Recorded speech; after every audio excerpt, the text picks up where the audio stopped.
So ayun na nga, for today's video ay ikukwento ko nga sa inyo yung unexpected na pagtulog ko sa sauna. Bale alas 2 na nga ito ng madaling araw at andito pa nga rin ako sa Hyundai Beach kung saan kasama ko nga dito si Brother Ken at si Boss Luel. Dahil mag-overnight nga sila dito at may balak silang maligo sa Hyundai Beach kinaumagahan at madaling araw na din at medyo may kalayuan nga din dito yung bahay kung uuwi pa nga ako. Dito nga kami una pumunta sa Benicia Hotel Hyundai kung saan merong ngang sauna. Pagpasok nga namin dito sa may front desk, mapapaw ka nga lang din talaga sa sobrang ganda. Pero dahil sa madaling araw na at wala na nga din dito yung tao na nakabantay dito sa may front desk, ay umalis na nga din kami. Bali nag-search nga lang dito si Boss Luel ng sauna na malapit para mabilis nga lang namin itong mapuntahan. Pero ang sunod na pinakamalapit na ay sa susunod na station. Dito nga lang yan sa Junction Station. Bali nagtaksi na nga lang kami dito para mas mabilis. Pagkalipas nga ng 5 minuto, andito na nga kami sa Deha Gas Sauna. Mabuti na nga lang at bukas pa nga rin ito. Ang binayaran nga lang namin dito ay 15,000 won. Kung sa peso, around 600 plus nga ito. Mas makakamura ka nga lang din talaga, lalo na't kung ikaw ay traveler. Instead na mag-hotel ka pa, ang layo pa ng diferensya. Pero kung marami ka namang budget, mas maganda, mag-hotel ka na lang at comfortable ka pa. Pagkabayad nga namin, binigyan na nga agad kami ng tigi-isang susi para sa aming locker. Tapos binigyan nga din kami dito ng damit at short, pamalit at pantulog. Unang bubungad ay itong locker ng mga sapatos. Tapos ang sunod naman dito ay dito sa may namtang or men's room. Hindi na nga ako dito nag-video dahil sa bawal na at meron na mga nakahubad. In short, tiwai-tiwar o walang mga damit. At dito na nga din yung mga bihisan. Tapos ang tabi naman dito ay yung shower area. Pagkatapos nga namin nakapagpalit ng pantulog, pumunta na nga kami sa may tulugan kung saan halo-halo na nga din dito. Mapababae, lalaki, bata o matanda ay pwedeng-pwede basta bahala ka na kung saan ka mamili kung saan ka makikitabi. Katulad na nga lang dito sa mga naabutan namin at kung saan-saan nakapwesto yung mga uluhan. Kumuha nga lang kami dito ng maliit na foam, maliit na kunan, maliit na kumot at natulog na nga din kami. Bali naghiwa-hiwalay nga din kaming tatlo dahil sa wala na ngang space. Good morning at alas 8 na nga ito ng umaga. Kahit papano ay nakapagpahinga naman konti yung aking katawan. Dumiretso na nga agad ako sa may namtang or men's room para tanggalin itong damit ko at dediretso na nga ako sa may shower area. Dahil hindi naman bago sa akin ito at sa ganitong shower area na lahat ay sabay-sabay na maligo na walang damit, syempre andun pa rin yung culture shock. Syempre dyan sa Pinas wala namang ganito sa atin. Syempre pagpasok natin dito sa shower area, hubad-hubad tayo, tiwai-tiwai. Dito pa nga lang sa men's room ay talagang tiwai-tiwai na nga lahat. Kapag maliligo ko nga ay wag na wag mong tatakpan yung elepante mo.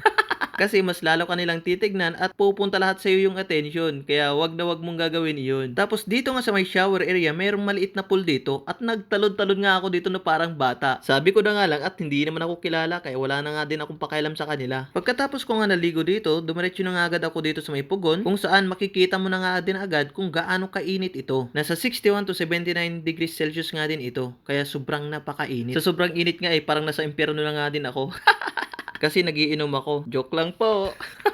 At dahil mag-isa nga lang din ako dito, kaya kung ano-ano na nga lang din yung pinaggagawa ko dito. Mapaupo, mapahiga, mapatayo. Kahit gumulong-gulong nga din dito ay okay lang dahil malinis nga din dito yung sahig. Ilang minuto nga lang ako dito at tagaktak na nga din dito yung paawis ko. At nung umupo nga din ako dito at sumandal ay naumpog nga din ako dahil sa katangahan ko. Ilalagay ko nga lang sana itong bimpo sa may ulo ko parang sa K-drama kaso hindi ko nga pala alam.